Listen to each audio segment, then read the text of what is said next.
The easing of restrictions. Masks are no longer required for fully vaccinated people in most situations, but you still have to wear a mask on all public transportation, which includes airports and planes. But now a DC man is challenging that federal mask requirement in court.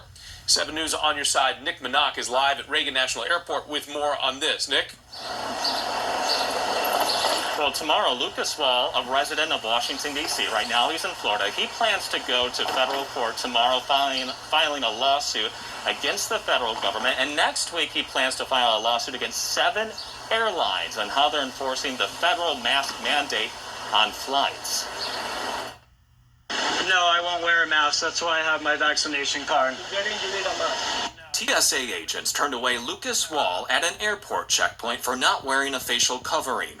The D.C. resident planned to board a flight from Orlando to Fort Lauderdale. Well, you can't go through here without a mask.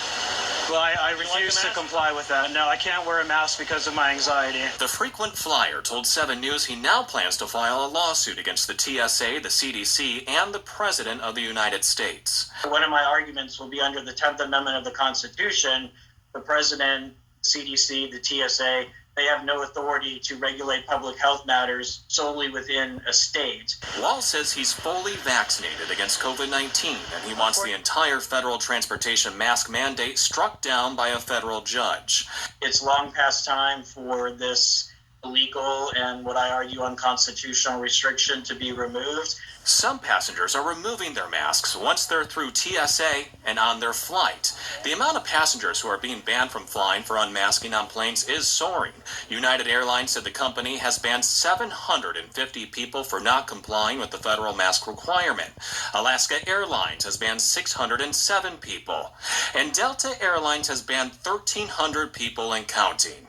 The U.S. Secretary of Transportation backs the current masking requirement on flights. We're not back to normal yet, and we're not out of the woods yet as a country with this pandemic. Of course, the decisions will continue to be on the part of public health authorities and driven by public health considerations. Now that COVID-19 vaccines are available, Wall says passengers should have the choice to a mask on flights, and he fears the federal requirement to mask on planes will be extended later this year.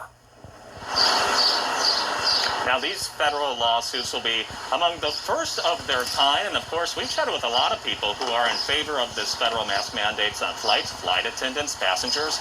We'll let you know where this lawsuit goes, and we'll let you know what the federal government's response is once we have one on our website, WJLA.com. Live at Reagan National, Nick Minock, 7 News. Nick, thanks for that. The CDC now is considering whether students should have to wear masks in class when school returns in the fall.